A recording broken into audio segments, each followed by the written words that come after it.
Assalamualaikum warahmatullahi wabarakatuh. Bismillahirrahmanirrahim. Alhamdulillahirabbil alamin. La ilaha illallah wahdahu la syarikalah. Lahul mulku wa lahul hamdu wa huwa ala kulli syai'in qadir. Asyhadu an la ilaha illallah wa asyhadu anna Muhammadan abduhu wa rasuluh. Alhamdulillah, puji syukur pagi ini dipertemukan. Semoga Allah menjadikan pertemuan ini amal soleh bagi kita semua. Amin. Saya melihat di luar tuh agak mendung ya.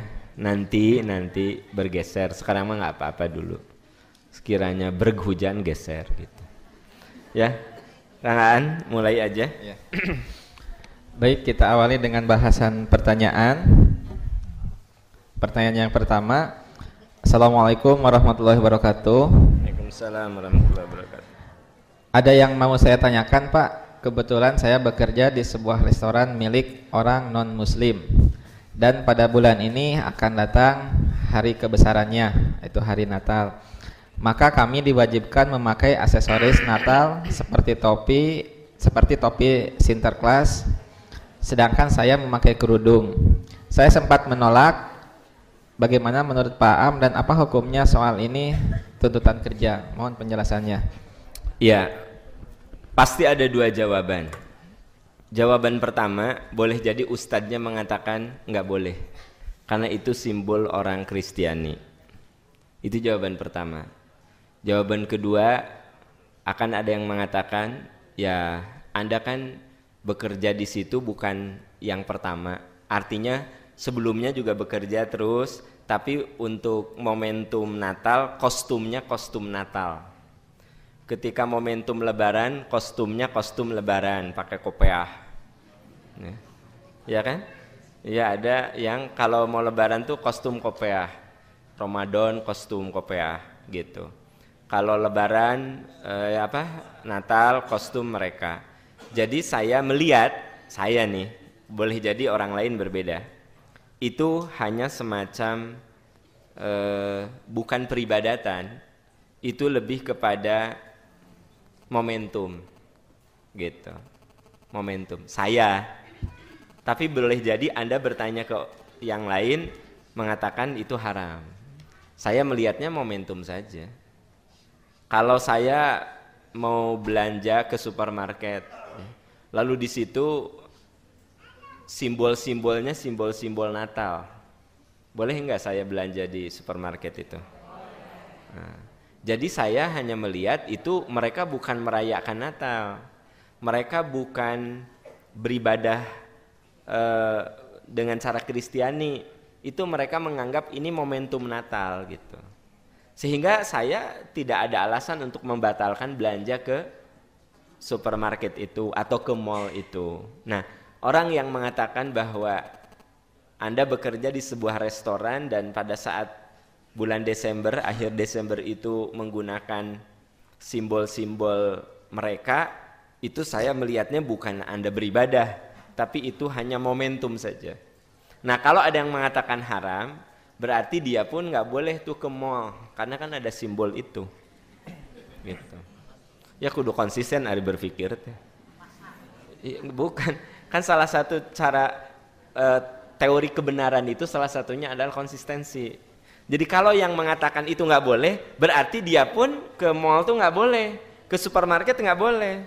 Kan jelas itu. Kalau itu dianggap sebagai peribadatan.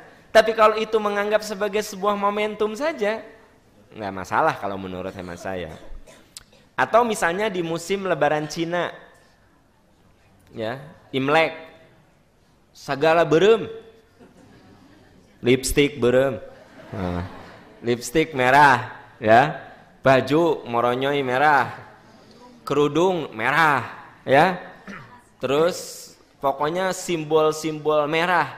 Nah, orang yang menggunakan itu hanya momentum Imlek saja, momentum, just momentum, menurut saya nggak masalah. Apa masalahnya? Gitu. Itu mah bagian dari kami telah menciptakan kamu berbangsa dan berkabilah-kabilah li ta'arofu, agar kalian saling memahami budaya masing-masing. Inna khalaqnakum min dzakari wa untha, da Anda mah kalau nggak dibacakan ayatnya teh sok tara percaya. Beda menatap nanti juga terpercaya. Ya ayyuhalladzina amanu, bukan layaskhor ya. Tenanaun lah karunya itu juga bisa ya. Ya ayyuhannas, hai manusia, inna khalaqnakum min dzakari wa untha, kami ciptakan kamu dari jenis pria dan wanita, wa ja'alnakum syu'uban wa qabaila, dan kami ciptakan kamu berbangsa-bangsa, bersuku-suku, lita'arofu, agar kalian memahami kultur budaya bangsa di luar kamu. Jadi saya melihat itu kultur aja, momentum budaya. Yang haram kalau Anda datang ke gerejanya terus ikut ya nyempret-nyempretkeun cai gitu tah. Nah, itu jelas karena itu mah ritual. Jadi bedakan antara ritual dan budaya. Dua hal yang berbeda. Salat Idul Fitri itu ritual. Orang Kristen nggak boleh ikut. Jangan weh ngajak. Kok ikut Idul Fitri atau takbiran? Boleh tidak? Tidak boleh. Tapi kalau orang lain bikin ketupat ya, terus di rumah nate rarangken nate ketupat, orang Kristen ketupat, terus hidangan nate iya opor yang ketupat gulai gitu ya, sagon bolu.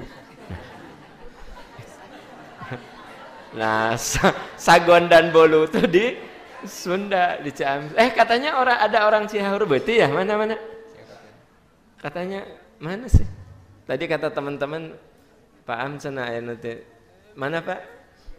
Oh palidinya, oh ti Cihaureubeut. Ya Allah, tabu sabaraha ti ditu Pak? Lan? Tabuh 5. Cihaureubeut ti Ciamis. Oh, ya Allah. Tapi ari saya mah Ciamisnya Cikoneng. Berdekatan dengan Cihaureubeut ya gitu. Ibu-ibuna mana? Sareng Mbak Ibu, Pak? Oh, ibu-ibuna di Pangkar teu kabagiannya. Memang da kedah dongkap bakda subuh teh tos di dieu namanya pangpayun. Tah ieu nu di pangpayun teh seueur anu natepan subuh di dieu, Pak. Matak nyaranak buras segala tuh. Jadi ya, selamat datang pada yang dari luar kota Cihaureubeut ya gitu. Jadi lupa saya tadi ngomong apa? Oh ngomong sagon jeung bolu. Nah jadi ingat ke Ciamis ya. Jadi bedakan antara ritual dan kultural. Ritual itu haram. Lakum dinukum waliyadin. Itu ritual. Kultural namanya juga kultur, budaya saja. Seperti orang Islam bikin ketupat, itu kultur. Jangan dianggap ritual, jangan dianggap gini, Ramadan sekarang mah ya, Idul Fitri ayeuna mah sahambar, kirang mantep gitu. Kenapa? Teu aya ketupat kan itu pun lanceuk teu damang, janten teu sempet abdi teh. Padahal sangu mah aya 3 boboko. Jadi padahal nasi mah ada banyak, tapi merasa kurang mantep. Nah itu memposisikan kultur menjadi ritual gitu. Oke, balik ke pertanyaan tadi. Kalau saya nih, dengar ya, perspektif saya, it's okay, nggak masalah karena itu hanya kultural, bukan ritual. Tapi boleh jadi Anda bertanya ke narasumber lain, dia generalisir. Pokoknya itu simbol Kristiani, haram titik. Bisa begitu, ya. Kalau saya sih secara analitis memisahkan antara kultur dan ritual serta ideologi, itu 3 hal yang berbeda. Ada unsur ideologi, ya, ada unsur ritual, dan ada unsur kultural. Ya, lanjut. Baik, pertanyaan selanjutnya, Pak, saya mau bertanya. Sekarang lagi tren pakai kerudung yang dalaman kerudungnya dibiarkan terlihat, dan ternyata tren tersebut mirip biarawati. Nah, jika kita mengikuti tren jilbab seperti itu, termasuk pada maksud hadis man tasabbaha biqaumin fahuwa minhum tidak? Mohon penjelasannya. Ya, yang dimaksud man tasyabbaha biqaumin fahuwa minhum, siapa yang menyerupai ibadah, ritual orang lain, maka itu termasuk kelompok mereka. Kalau baju itu kan bagian dari apa ya? Bukan sayang, baju mah sesuatu yang tidak ada kaitan dengan, maksudnya jangan kemudian, kan ada yang bilang kalau pakai kerudung nggak boleh segitiga, karena segitiga itu Yahudi gitu. Hari itu di rumah tuh taplak meja, taplak meja nu segitiga teh durukan kabeh Yahudi tah. Jadi tolong kalau berpikir itu jangan terlalu apa ya. Kalau menurut saya Anda mau kerudungnya ditololkan keluar, ditarik ke dalam, inti masalahnya bukan bagaimana Anda model berkerudung. Persoalannya itu kerudung menutup aurat tidak. Itu aja. Make it simple ya, bikin itu simple. Jadi yang penting kerudung Anda itu menutup aurat tidak? Ya sudah. Mau dalamannya dikeluarin tuh nu nyengsol teh dua nyengsol. Ya nyengsol ka dieu, ieu warna hijau, ieu warna beureum nyengsol.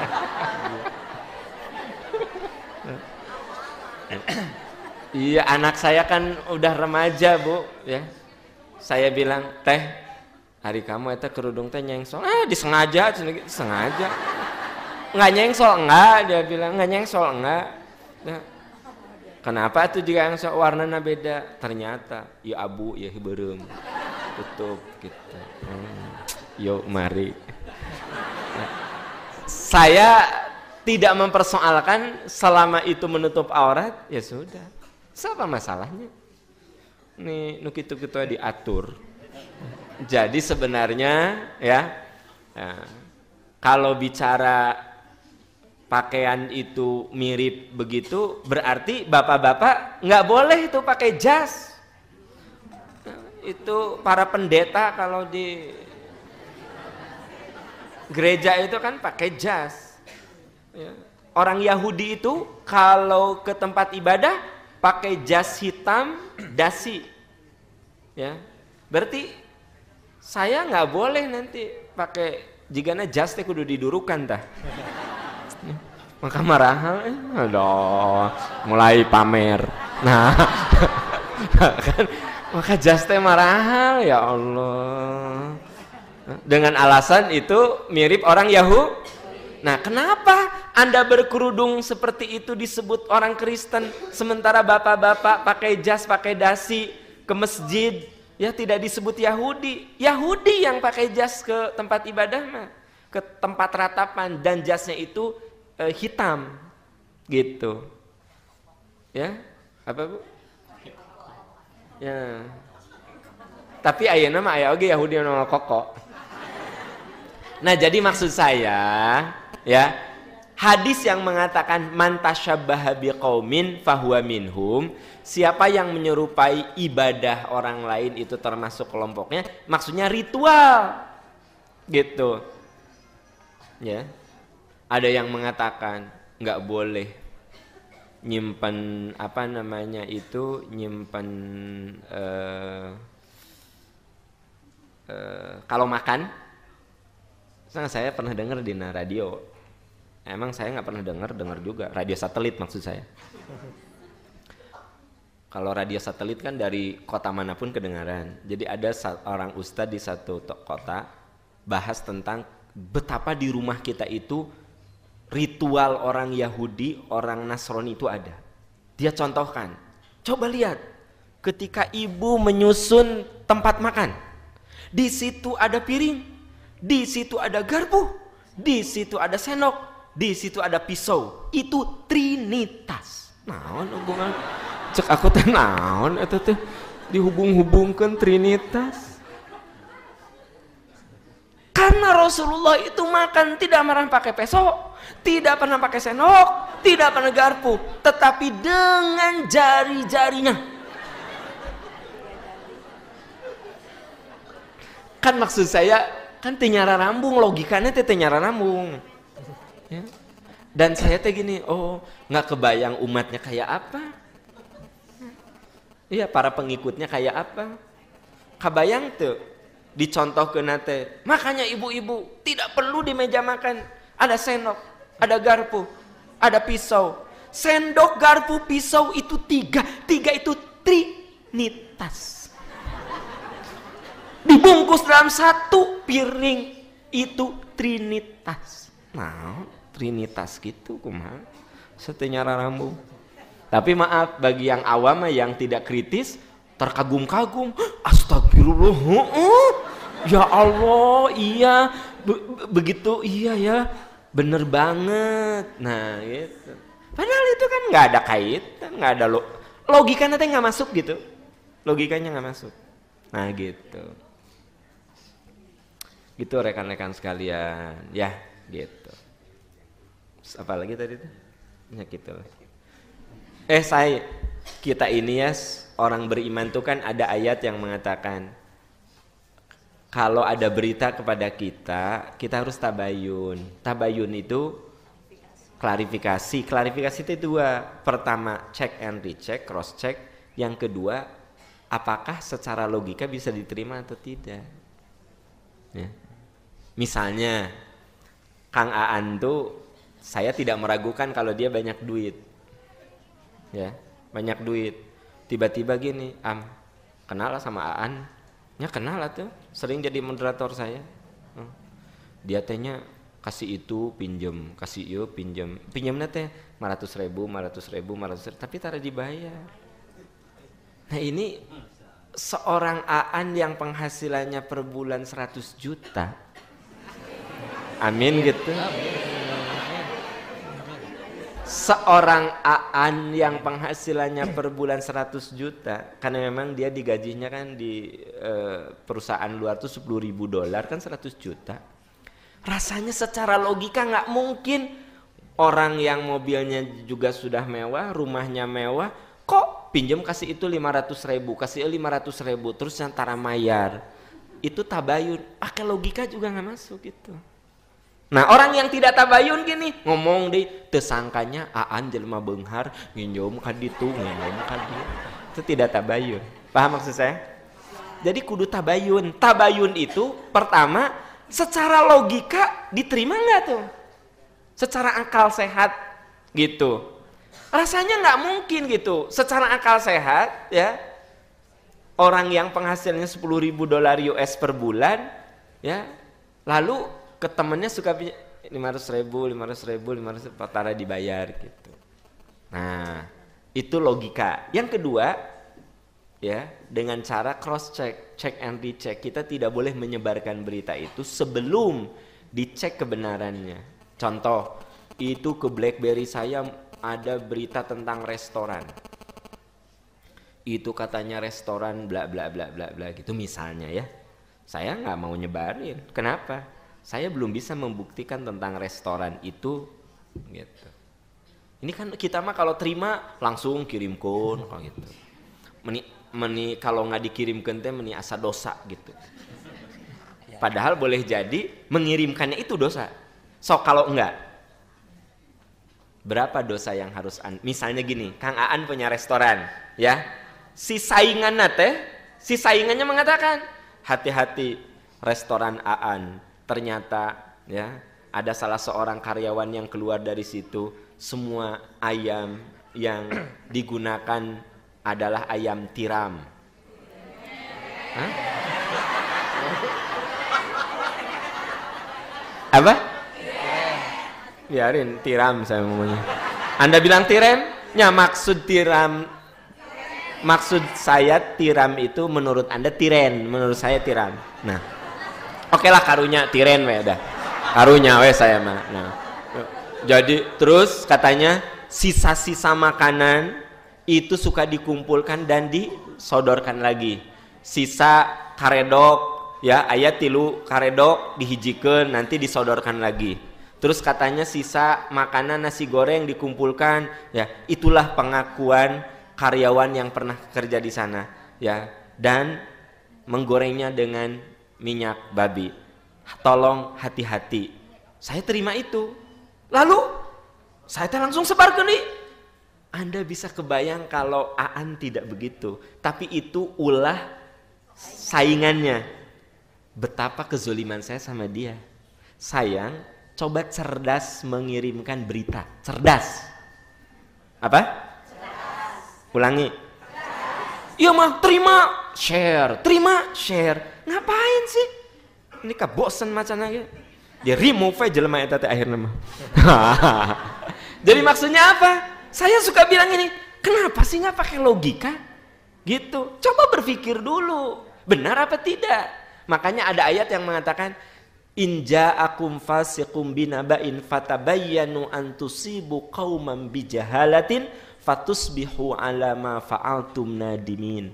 Kalau datang berita kepada kamu, tabayunlah, cek and recheck, khawatir kamu menimpakan musibah kepada orang lain. Antusibu qauman bijahalatin, kamu menimpakan musibah karena kebodohan, keteledoran kamu. Jadi jangan sampai kita melakukan keteledoran yang menyebabkan orang lain terzolimi. Itu apalagi berkaitan dengan produk gitu.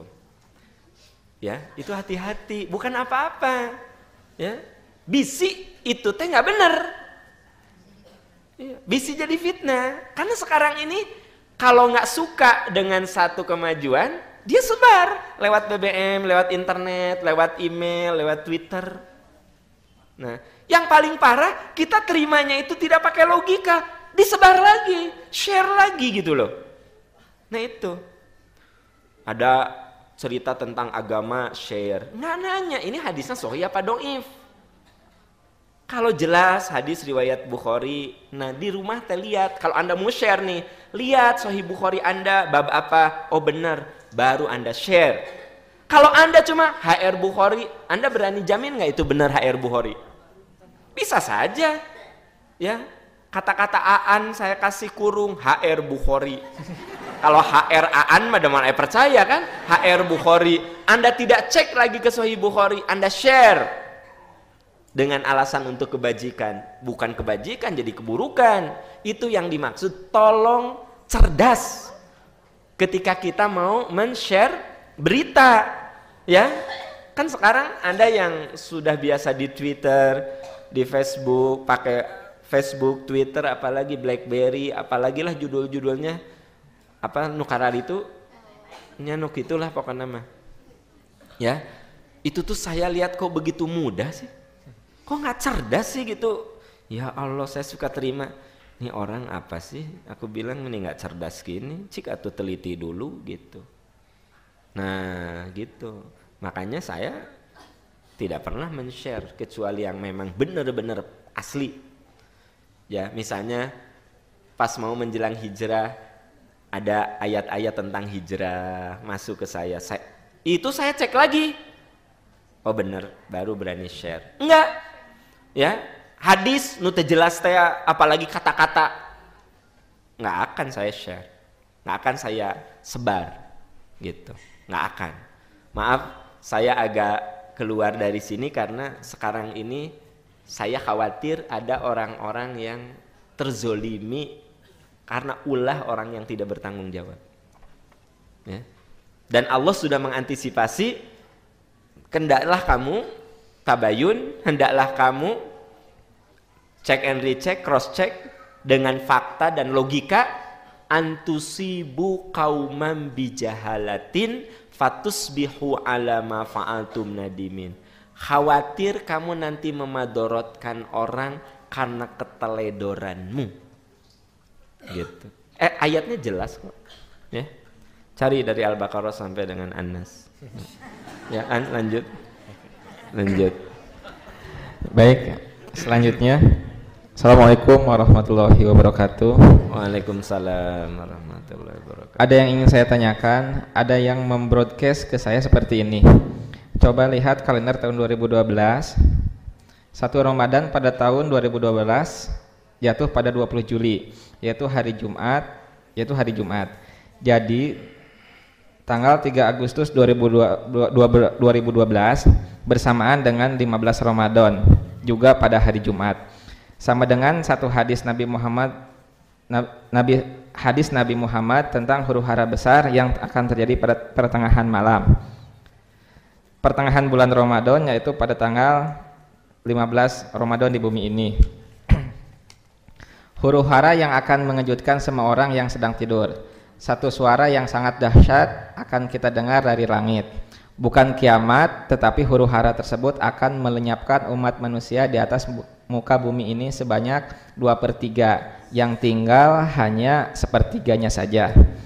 Menurut kajian NASA, pada tanggal 21 Desember 2012, satu planet yang dikenal planet X akan melintasi bumi.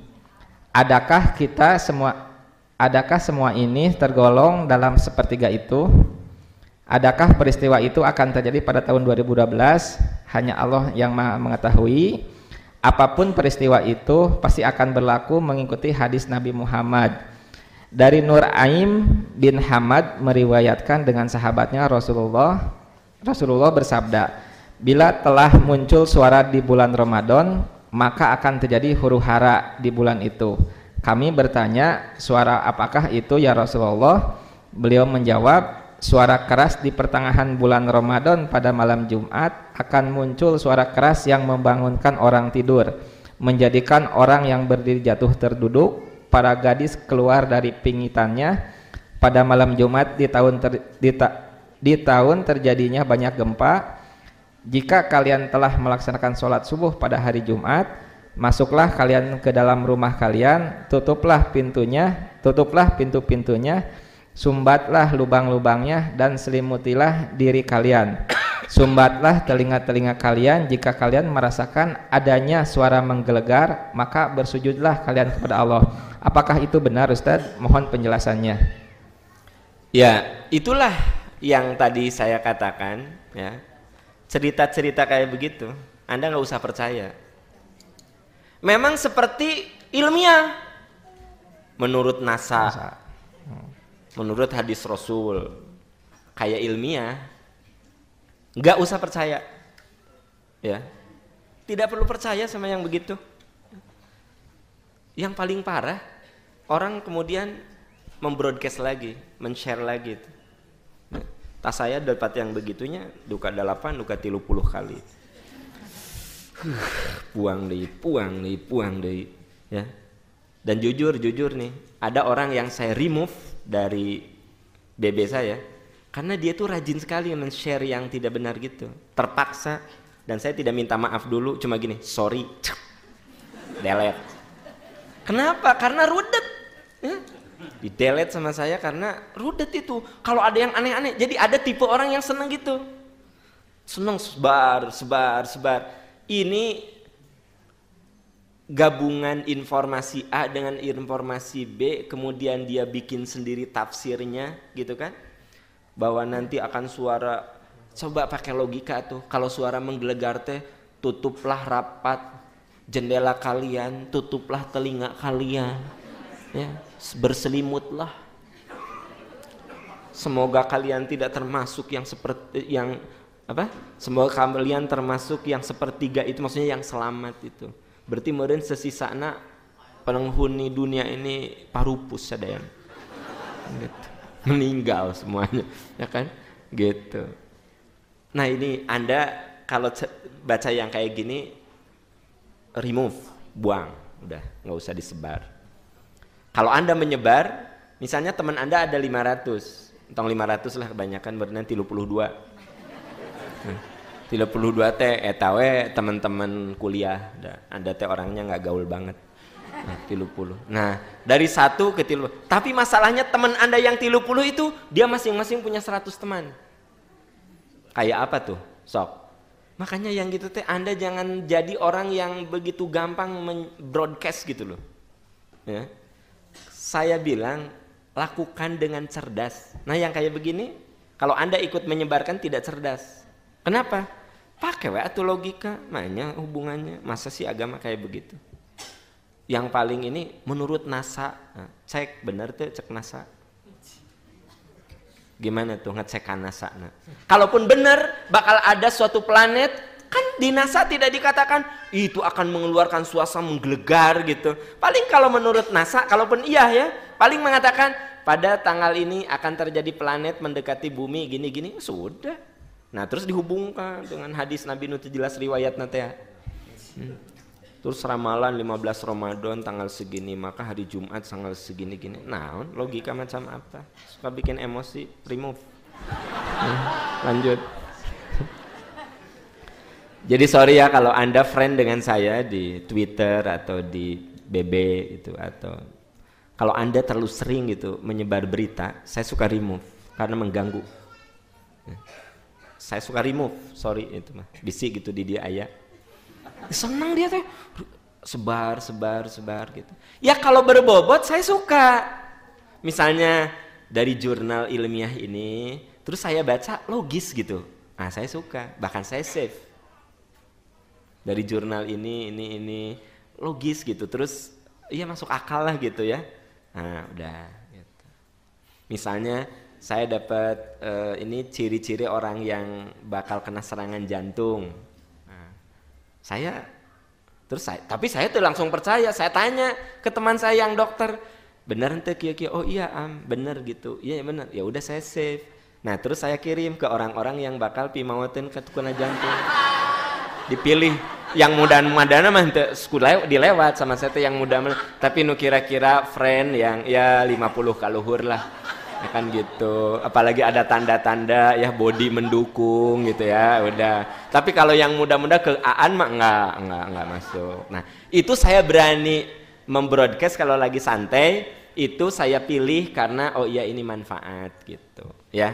Tapi itu saya cek dulu ya, kata saya hebat pas saya cek ke dokter jantung tenan ngarang cina gitu kata mah asup angin atau ciri-ciri asup angin, nah gitu kan. Katanya kalau ada pegel ya kebelikat sampai ke belakang, terus ada perasaan kok tidak enak, ini tidak sakit tapi ada nggak enak gitu. Saya tanya, oh iya bener gitu. Nah jadi sebenarnya orang mengatakan sakit jantung itu serangan mendadak, enggak juga sih. Ada orang yang memang diberi tanda-tanda. Nah share seperti itu saya suka karena oh bener gitu loh, gitu, kayak gitu. Terus ada yang men-share tentang toge apa? Kecambah. Toge itu kecambah bu. Apa kecambah itu ini. Saya tidak langsung percaya. Saya tanya ke teman yang ahli gizi. Ari kecambah teh bener teh kia. Bener cenah ini. Oke, saya share ke orang-orang yang kira-kira punya penyakit bisa diobatin kacambah gitu kan ada manfaat kan, iya gitu ya. Oke, Kang Aan lanjut satu lagi, satu aja. Baik,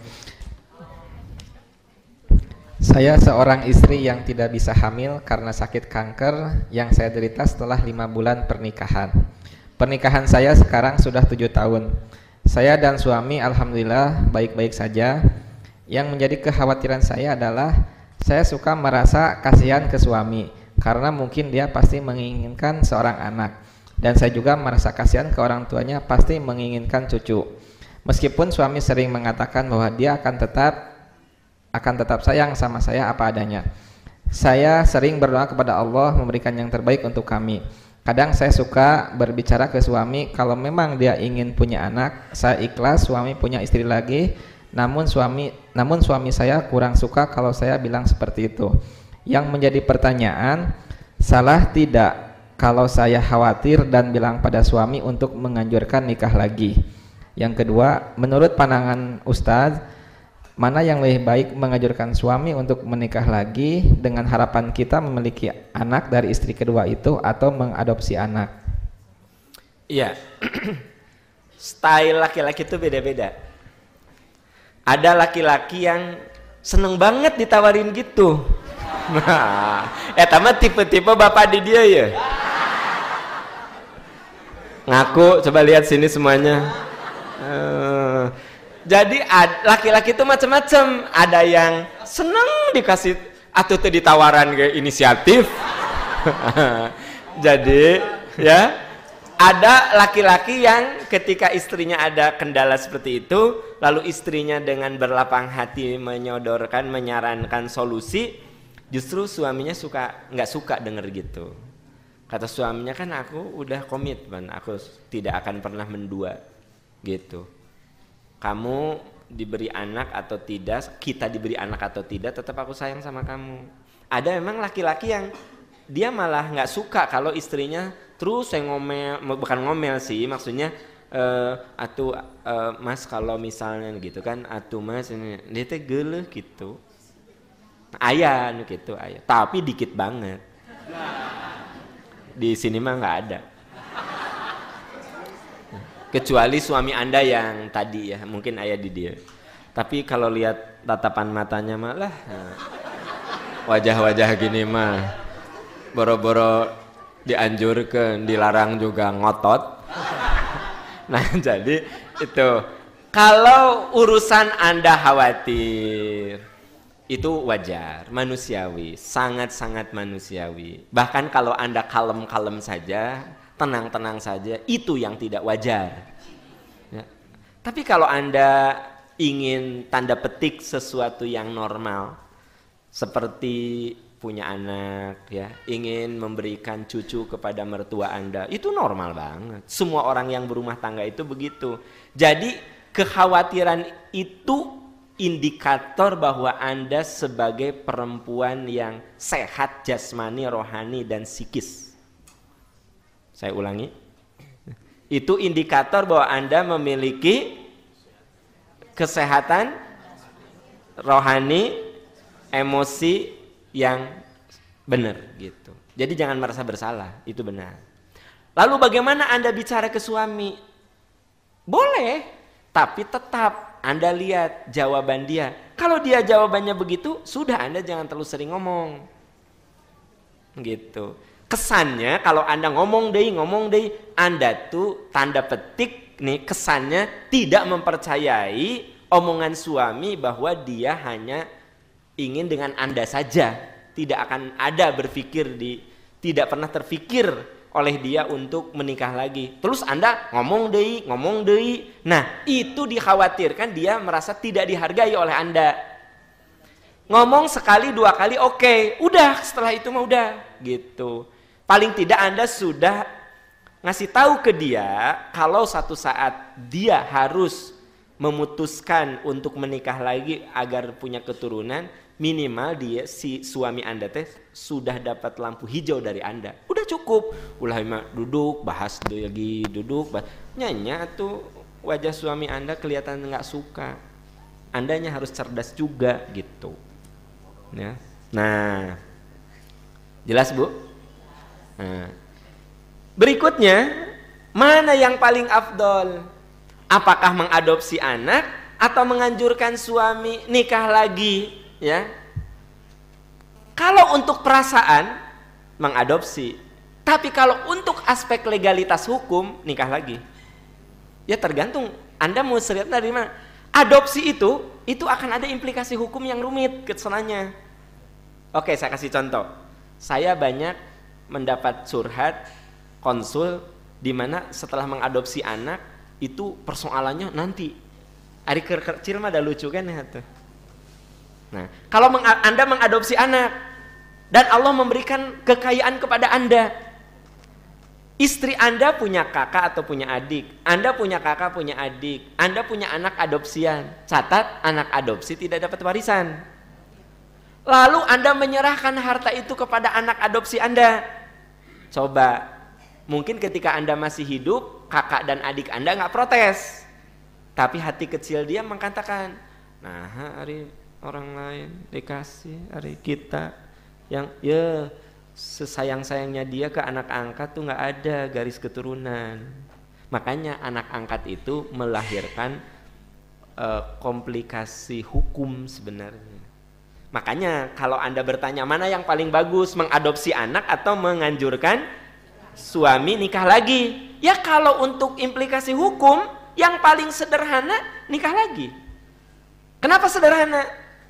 Kalau suami Anda nikah lagi, ya, dari istri yang baru punya anak, ya, nanti kalau Anda orang yang suami Anda sukses, jelas hak warisnya tidak akan menimbulkan kecemburuan apa-apa. Hanya berat di hati Anda masalahnya eta. Dah hati kecil Anda mah mending adopsi atau saya juga bisa baca. Ya.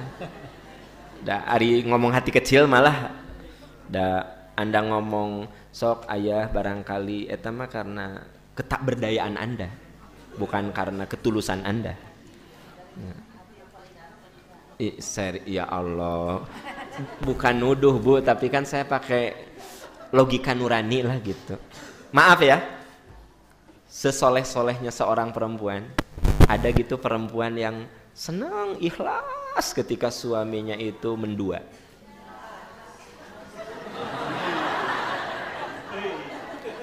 Jangan sok suci lah kalau di depan saya. Nggak, pasti ada konflik, pasti ada, gini deh, seikhlas-ikhlasnya Anda pasti ada perasaan kalau melihat sesuatu yang nggak beres, karena manusia itu walau bagaimanapun nggak bisa adil 100%. Nggak, kan itu ada ayatnya, dan kamu tidak akan pernah bisa adil karena yang paling adil itu hanyalah Allah. Makanya sayang, seikhlas-ikhlasnya kaum perempuan suaminya nikah lagi, tetap hati kecil nama ada perasaan berat.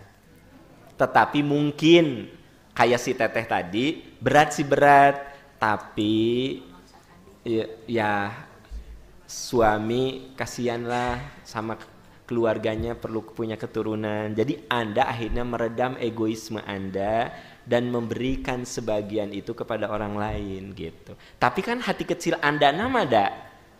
Enggak atuh. Ya mungkin kalau Anda mah benar-benar gitu, mungkin saya tidak bisa, iman saya terlalu lemah untuk mendeteksi iman Anda yang begitu hebat gitu. Gitu. Ya, nah oleh karena itu jawabannya cukup jelas. Kalau dilihat dari aspek hukum, ya nikah lagi. Itu tidak jelimet, nggak akan. Dan sebesar apapun harta yang diberikan kepada anak, mana ada yang protes? Kakak atau adiknya? Emang itu haknya. Misalnya saya seorang pengusaha yang luar biasa, harta saya ke anak saya semuanya. Emang adik-adik saya nggak akan dapat kalau ada saya punya anak laki-laki. Mereka tidak akan protes apa. Tapi coba kalau saya punya anak angkat, bermasalah. Nah terus anak angkat itu nanti ada konsekuensi-konsekuensi hukum ke masalah pernikahan, perwalian. Jadi sebenarnya jangan salah ya, anak angkat itu mempunyai kompleksitas hukum. Makanya dalam Islam kita boleh angkat anak, tetapi jangan dipisahkan dari kedua orang tuanya. Jadi misalnya saya ngangkat anak angkat ya gitu, dia manggil ke saya papa, ke istri saya mama, tapi ke ibunya ibu sama ayah. Jadi kita tetap mengatakan ini ayah kamu, ini ibu kamu, yang melahirkan kamu, yang menyusui kamu. Kalau papa ikut merawat kamu, menyayangi kamu. Tapi itu jadi benar-benar mereka merasa, bahkan saya akan katakan kamu itu beruntung punya ayah dan punya papa, punya ibu dan punya mama. Kamu beruntung sekali. Kalau teman-teman kamu di sekolah cuma satu, kamu punya dua. Nah dia tuh jadi harga dirinya hebat gitu. Ih aku mah banyak yang menyayangi gitu. Nah biasanya anak angkat yang bermasalah itu yang disembunyikan dari orang tua aslinya. Udah begitu, udah dewasa, dia diberitahu nanti oleh orang lain. Kamu telin anak napa Haji Agus lain, hati-hati loh. Kamu mah anaknya Mang Memed. Dah kamu mah bukan anaknya Haji Agus, anak Mang Memed. Orang tua aku ya yang tahu persis ketika kamu baru dilahirkan, dicopot ku Haji Agus karena si Mang Memed teu kuat ngurus kamu. Sok itu teh berita itu membuat goncang. Begitu make sure si Haji Agus, orang tua angkatnya nggak bisa nolak lagi. Itu anak bisa ngedrop mental, merasa dibuang, dia akan benci kepada duanya. Ke si siapa? Mang Memed ngambek, si Haji Agus ngambek. Kunaon ya Haji Agus teh memberitahu ke saya. Kunaon si Mang Memed tuh buang saya. Nah, makanya sayang Bapak Ibu dengar dan para pendengar yang lewat streaming, boleh kita mengangkat anak, tapi pikirkan sejuta kali karena ada sebuah implikasi hukum yang rumit. Kalaupun mau, kita hanya ikut menyayangi saja. Dari kecil sudah dikenalkan dengan orang tuanya. Saya punya teman, dia punya anak angkat. Kenapa saya tadi contohkan mama sama papa dan ayah sama ibu? Jadi memang dari kecil teh sudah. Jadi seminggu sekali, yuk kita ke ibu. Ya. Terus bahkan ketika TK mah gini cenah, kenapa aku punya ibu dan mama? Kalau teman-temanku mah cuma satu. Dijelaskan bahwa yang melahirkan itu ibu. Nah, tapi mama ikut membesarkan, mengurus. Jadi kamu tuh hebat, punya dua.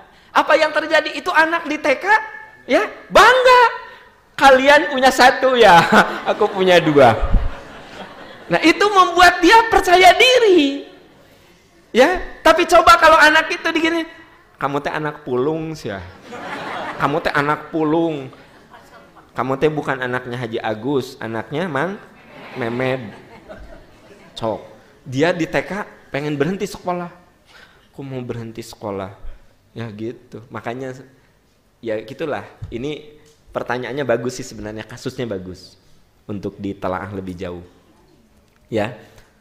Pertanyaan terakhirnya pertanyaan saya untuk Anda adalah kira-kira nurani mana yang kira-kira perasaan apa yang sangat menenangkan Anda? Apakah mengadopsi ataukah menganjurkan suami untuk menikah lagi? Tuh Pak, dengar ya. Walaupun udah dijelaskan konsekuensi adopsi, jawabnya naon? Adopsi. Nah gitu. Ya. Tapi tidak apa-apa Bu, itu normal. Itu normal gitu. Karena gini, secara sunnatullah, kalau kita melihat pendekatan filsafat biologi, memang wanita itu diciptakan untuk setia. Kalau laki-laki itu diciptakan untuk berbagi. Saya tidak mengatakan tidak setia, berbagi. Oke, jangan dulu marah, dengar. Bagaimana filsafat biologi. Ovum itu hanya satu. Oke? Sperma, satu kali ejakulasi, laki-laki yang sehat itu sekitar 200 juta sel sperma, itu yang sehat. Dia mencari satu, yaitu ovum. Ya. Dan ternyata yang bisa mendekat hanya 10% saja. Berarti sunnatullahnya Allah telah menciptakan yang bisa membuahi ovum adalah sel sperma yang terbaik. Makanya ada persaingan di antara 200 juta. Yang bisa sampai ke ovum itu cuma satu. Begitu ovum dibuahi oleh satu sel sperma, dia akan menutup dari sel sperma lain. Tutup. Jadi maaf, sepengetahuan saya, dari apa yang saya baca, ya, tidak ada katanya satu ovum yang dibuahi oleh dua sel sperma. Kalaupun ada, itu pasti akan mengalami kegagalan. Jadi ovum itu diciptakan Tuhan untuk setia, hanya menerima satu sel sperma. Kalau sperma banyak, bisa membuahi beberapa ovum. Dengar dulu. Anda pernah mendengar anak kembar? Anak kembar itu kan ada dua kemungkinan. Kembar itu ada yang non identik, berarti ada dua ovum yang dibuahi oleh dua sperma. Gitu, dua ovum. Nah, itu yang kemudian melahirkan anak yang kembar non identik. Jadi kadang yang satu laki, yang satu perempuan. Kadang laki nuhiji hidung, nuhiji bodas gitu. Nuhiji mah juga uakna, nuhiji mah juga ibuna gitu. Jadi kontras, ya. Nah, kalau kembar identik itu mirip banget, ya. Nah, kembar identik itu bukan berarti satu ovum dibuah dari 2 sperma. Saudara-saudara sekalian, saya cerita hal ini, itu yang menyebabkan sebenarnya tidak ada seorang perempuan menurut filsafat biologi yang sebenarnya mau berbagi. Nggak ada. Ya, nggak ada. Karena sunatullahnya memang dia itu satu. Gitu. Itu sebabnya kalau ada di antara Anda yang mau berbagi, saya berani jamin Anda meredam segala egoisme Anda. Itu pasti Anda harus meredam. Ya. Atau Anda memang sudah rudet ngurus suami nu ayeuna. Ada juga ya, Bu. Kunaon ibu ngarelakeun? Meh nu ngurus rudet. Ih, teh jelemana cerewet pisan. Matak dia teh lamun mau datang ke saya, udah aja di si Neng di ditu. Saya mah aku mah mempertahankan teh demi anak-anak we. Da geus rudet atuh Pak. Cenah itu. Jadi orang yang hatinya masih benar-benar itu nggak ada yang begitu rela gitu, nggak ada ya. Ada. Itu jadi saya menggunakan filsafat biologi seperti itu. Kalau laki-laki itu cenderung sekiranya perempuan itu boleh poliandri, sekiranya kalau poligami mah suami beristri banyak, kalau poliandri istri bersuami banyak. Sebenarnya laki-laki cenderung lebih bisa menerima ya istrinya. Jadi gini, andaikan ini mah andaikan ya, si istri itu boleh punya suami beberapa, itu mental laki-laki lebih bisa gitu, lebih bisa. Makanya mohon maaf agak kasar nih, kadang laki mau berhubungan dengan siapapun sekalipun itu bekas orang lain. Tapi kalau perempuan belum tentu mau berhubungan dengan laki-laki yang bekas orang. Ngertiin teh ya teh ting caricing gitu. Alah kacara ricing hulang. Iya, jadi gini ya. Lah terlalu dewasa lah, terlalu umum, kayak lah kan di kelas, pokoknya mah gitulah. Udahan, jadi kesimpulannya. Ya. Jadi kesimpulannya, bagaimana yang terbaik? Apakah pertanyaan Anda tadi, apakah menganjurkan suami menikah lagi karena Anda tidak bisa memberikan anak, ataukah mengadopsi? Itu kembali kepada Anda. Hanya saya kasih gambaran, kalau Anda menganjurkan suami menikah lagi, berarti memang harus ada pengorbanan perasaan Anda ya. Apalagi nanti dari istri yang baru itu suami kan punya anak. Nah itu teh lebih sayang ke anaknya ya. Tapi walaupun sayang ke anaknya, Anda akan mengatakan ya memang dah saya mah nggak bisa ngasih apa-apa gitu. Jadi Anda teh makin terpuruk biasanya. Serius, makin terpuruk. Udah gitu tiditu teh anak nanti banyak 8 atuh. 4 kali ngalahirkan tapi kembar terus ya. Itu suami Anda makin sibuk dengan istri dan anak-anaknya di sana, dan Anda pun tidak bisa menyalahkan karena kan itu suami akan mengatakan, kan kamu yang menyarankan, aku dulu kan nggak mau, kamu yang menyarankan, Anda mau apa? Langsung Anda bikin status menyesal ya. Pakai nu nangis teh genep gitu tak. Ciu gitu. Langsung nulis di status. Nah, gitu. Nah, oke gitu. Emang persoalan Anda bagus. Dalam arti bagus segini, itu suatu yang butuh analisis yang jernih. Justru analisis yang jernih, dan saya kembalikan kepada musyawarah Anda dan suami. Namun setiap keputusan pasti ada sebuah konsekuensi, apapun itu. Ya itu saja rekan-rekan. Kang Aan, kita break dulu aja. Baik, alhamdulillahirrahmanirrahim. Demikian bahasan pertanyaan kali ini, semoga bermanfaat, dan mohon maaf apabila ada beberapa pertanyaan yang belum sempat dibahas hari ini. Insya Allah di lain kesempatan kita bisa membahasnya.